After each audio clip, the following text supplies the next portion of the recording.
So YouTube family, this man you see right here, his name is Daryl Ruiter. He works for the Cleveland 92.3, The Fan. It's a sports radio show in Cleveland. He speaks on the Cleveland Browns. He covers it, but he just exposed the Cleveland Browns and on their motives and what they got going on. He explains to you how Dillon Gabriel is who the Cleveland Browns the whole time was preparing for and getting ready. I've been exposed this myself, but I'm giving you the groups of people who everybody else respects and likes. Because since I look too hood for you guys, we're going to go through his exposing of the Cleveland Browns. Now, hit that like button, hit that notification bell. Now, I'm DJ Bless One. I'm back with another episode from IsmokeHiphop Live. And today we're talking about something that should have been a national headline, national news, guys. Cleveland Browns insider Daryl Ruiter just exposed the truth behind this so-called quarterback competition. It's not real, just like I told you guys. It's rigged.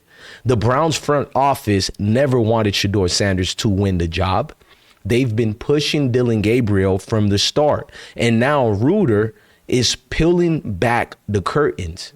As you guys see, he's been going back and forth through this competition thing, and he's been having a lot of pushbacks. He had guys like Albert Breer, who was flat out racist, who calls out things against Shedeur, but he pushed back on what Albert had to say. There was a post where Albert talked about how Dillon is ahead or whatever, because clearly guys like Albert and Mary Kay are bought off to go with an agenda. Now, Daryl called it out and said, I don't know how to say this, but Dillon Gabriel shouldn't be ahead of the ball boys. Every time I watch him, I think to myself, they can't be serious with this kid.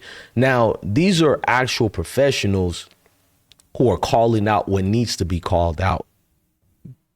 Case in point, the training camp observation he talked about. He said he offered insight how a lot of the reps were not only non-reps, it was even the schemes of play calling to make Shedeur look bad.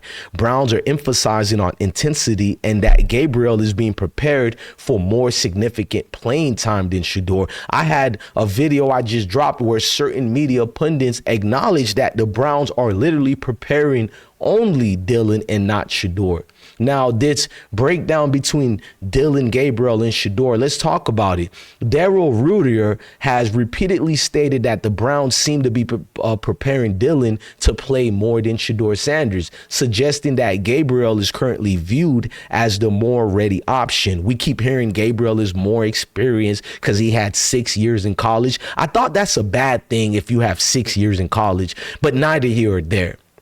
Daryl also mentioned that Shedeur Sanders has grounds to make up to catch up to Gabriel, which is wild to me. That's why I also sometimes don't trust Daryl Ruiter, because who he stands next to, the fact that I seen him next to Mary Kay told me everything about Daryl, you know, that I needed to know. This is him over here with Mary Kay, because they'll give you props while also giving you a backhand compliment, but it is what it is at this point.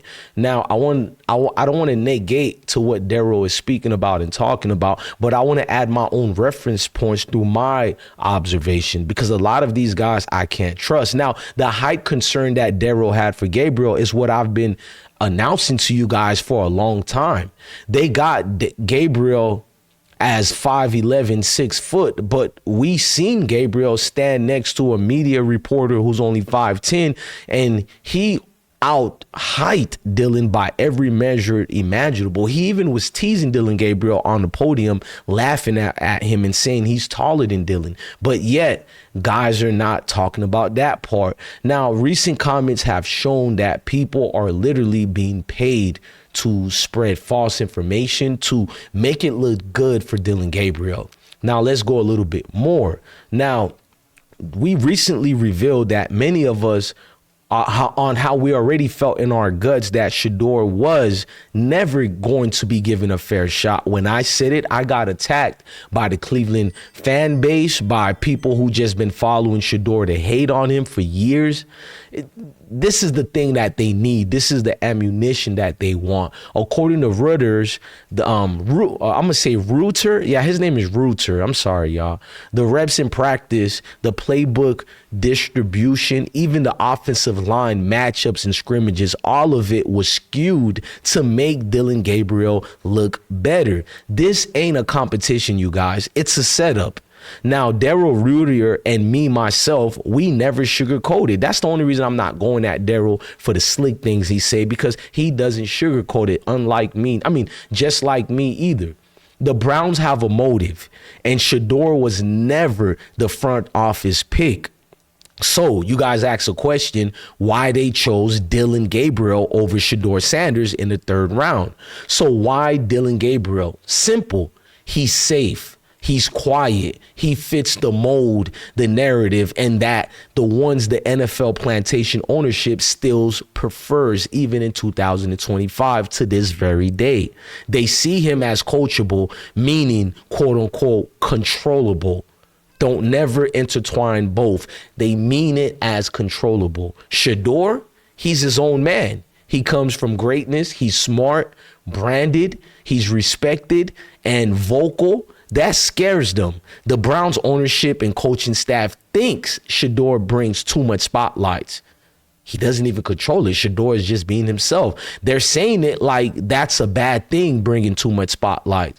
But the truth is, they don't want to hand the keys of the franchise to a young, confident brother, quarterback that is, who can't be controlled by their PR spin machines.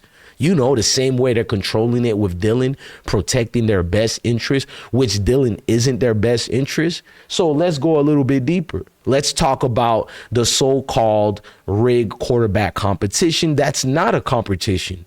Shedeur's been given 2nd team reps at best. He's running plays that are doomed from the start, poor protection, predictable calls, 0 rhythm. Meanwhile, Dillon Gabriel is getting the best receivers, 1st team line, and design plays built for his strength. That ain't fair. That's a script. This was always about making it look like Dion earned the job, when really they never gave Shedeur a real they made it look like Dillon earned the job, when really they never gave Shedeur a real opportunity. It's a modern day gatekeeping situation in plain sight. Now, hidden pressures from above. Word around the league is that the Browns have been pressured by other owners, by league insiders, even by local sponsors, not to give Shedeur the job. We know this. We know the collusion that's going on. Why? Because he threatens the old matriarch plantation old system, because a young black quarterback with swagger, with family legacy, and with his own platform is dangerous to the machine. Andrew Berry, the GM, might have liked Shedeur privately, but he's being overruled. He's a puppet. This is Jimmy Haslam's team, and Jimmy's got his own agenda. And he's busy with the Milwaukee Bucks and other franchise of his interest, and Shedeur ain't a part of it. So in closing, salute to Daryl Ruder for saying what others won't. That's why I'm giving him his flowers today. This isn't just a quarterback battle. It's a political war. Haven't you seen the landscapes? Haven't you seen the media, how they're looking at this battle? You've never seen a battle between 2 rookies in training camps like this ever. You can't find it. Not even between RG3 and Kirk Cousins. Let's just be honest. But Shedeur time will come, and you can't suppress talent forever. So when the lights come on, Shedeur is going to shine bright, because greatness always rises no matter how much they try to bury it. DJ Bless One is the best one. IsmokeHiphop Live is going to be the platform of your needs, guys. So subscribe, like, and share to this platform, and keep speaking truth to power. Dillon Gabriel, we have nothing against you, but the NFL being rigged has always been a thing. Black quarterbacks do matter. Let's not forget that part. Black quarterbacks do matter. I've been broke so many times.